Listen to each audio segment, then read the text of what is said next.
Bonsoir Charlet. Bonsoir Virginie, bonsoir à tous. On ouvre ce journal avec une autre affaire Bétharram. Cette fois, c'est le groupe scolaire privé catholique Notre-Dame de Garaison dans les Hautes-Pyrénées qui est dans la tourmente avec les accusations de plusieurs élèves. C'est une affaire qui a été révélée ce matin par la cellule investigation de Radio France. Notre-Dame de Garaison, cet établissement réputé situé dans la commune de Montléon-Magnoac, était fréquenté par les enfants de la bourgeoisie locale. Dans la continuité de l'affaire Bétharram, cet institut catholique béarnais décrit par d'anciens élèves comme ayant été le théâtre de violences physiques et d'abus sexuels entre les années 1960 et 2010. Eh bien, ce sont d'anciens élèves de Notre-Dame de Garaison, cette fois, qui libèrent leurs paroles. Réunis en collectif de victimes dans un groupe Facebook, ils dénoncent des châtiments corporels systématiques administrés pendant des décennies. Il n'est pas question d'abus sexuels ici. Le témoignage de Sophie, 60 ans, elle revient sur cet épisode douloureux quand elle s'est fait tabasser par le surveillant en chef. Elle avait alors 13 ans.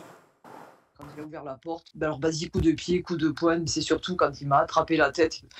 Pardon. Bon voilà, qui me tapait la tête de droite à gauche contre les murs et ça a duré assez longtemps. Clairement, après, je me rappelle plus. C'est d'une violence absolue, quoi. On m'a appris à me taire. Garaison m'a appris à me taire.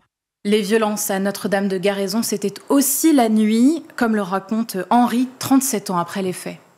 Lorsqu'il y avait un bruit, la procédure était d'allumer les néons dans leur intégralité, de demander aux élèves de se lever devant leur lit, de mettre les mains derrière le dos. Et à ce moment-là, le surveillant passait et giflait tous les élèves les uns après les autres. Lorsque vous tentiez de vous protéger ou de baisser la tête, il frappait à nouveau jusqu'à ce que la claque puisse passer. Il y a peut-être eu des nuits où on n'en prenait pas, mais très sincèrement, j'ai un souvenir très précis d'une systématisation de la baffe et de la peur que je ressentais à l'époque. Et en gros, ils faisaient ce qu'ils voulaient. Ce nouveau collectif de victimes étudie avec détermination les suites judiciaires possibles.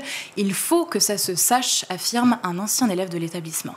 Et ce sont d'ailleurs 40 nouvelles plaintes qui ont été déposées à l'encontre de Notre-Dame de Bétharram.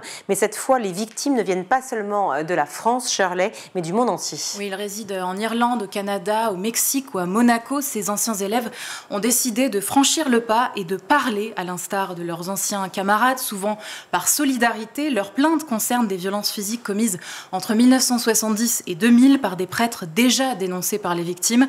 3 autres prêtres sont également visés. Ils sont morts depuis quelques années. Ces plaintes-là sont donc prescrites. Pas un jour sans que le procureur de Pau ne reçoive de nouveaux dossiers sur son bureau. Lui qui a accueilli aujourd'hui à huis clos des victimes de violences physiques et sexuelles à Notre-Dame de Bétharram. Il s'agissait de faire un point sur l'enquête. Au total, 152 plaintes ont été recensées à ce jour contre l'établissement privé catholique. Toujours au chapitre judiciaire, on continue de suivre le procès de Joël Le Squarnec à Vannes. Cet ex-chirurgien accusé d'avoir violé ou abusé sexuellement 299 victimes, principalement des enfants, sur une période de 25 ans. C'était le 4e jour du procès aujourd'hui. Et c'est la sœur de Joël Le Squarnec, Annie, qui a été entendue cet après-midi. Ces 2 filles ont été des victimes de son frère, qu'elle n'a pas dénoncé à la police quand elle a su, mais qu'elle a confronté. Elle pensait que ça n'allait jamais recommencer. Elle a aussi affirmé avoir entendu le témoignage de sa belle-sœur. C'était épouvantable, c'est insupportable, cette cruauté vis-à-vis des victimes, a-t-elle dit. Et c'est vrai, l'ex-femme de l'accusé avait été auditionnée hier soir. Elle affirmait n'avoir rien su des actes pédophiles de son mari. Jusqu'en 2017, année de l'arrestation de Joël Le Squarnec, elle n'a pas douté, malgré de nombreuses preuves qui allaient dans le sens contraire, comme une première condamnation du chirurgien pour détention d'images pédopornographiques en 2005. De nombreuses victimes assistent au procès, ouvert depuis lundi, mais par manque de place dans la salle d'audience du tribunal. Les victimes ont été placées dans un amphithéâtre qui se situe à quelques centaines de mètres et tout leur est retransmis là-bas. Les images des parties civiles, elles, sont diffusées dans la salle d'audience. Un dispositif exceptionnel, mais pas suffisant pour Marie, une des victimes de Joël Le Squarnec. Il nous a pas tous, donc c'est vrai que ça lui permet pas de voir le nombre de personnes qu'il a pu toucher, mais nous on ne le voit pas non plus. On n'a pas une image à 100% sur lui. On a eu le premier témoignage où, je vous avoue, on aurait bien voulu voir ses réactions. Le procès se poursuit demain. Il s'agit de l'une des plus grandes affaires de pédocriminalité jamais jugées en France. Dans le cadre du Salon de l'Agriculture maintenant, eh bien, sur le volet études supérieures aussi, on ne sait pas forcément, mais Erasmus, ce dispositif qui permet d'aller étudier vers un autre pays européen, est aussi ouvert aux jeunes agriculteurs. Qui n'hésitent pas à aller traverser les frontières pour aller voir si l'herbe est plus ou moins verte ailleurs et comprendre comment ça fonctionne chez les voisins. Louise, 19 ans, étudie au lycée agricole de Châteauroux. Elle a appris plein de choses pendant son séjour en République tchèque. Elle était dans un élevage de chèvres et elle en témoignait depuis le Salon de l'Agriculture au micro de Luc Chemla sur France Inter.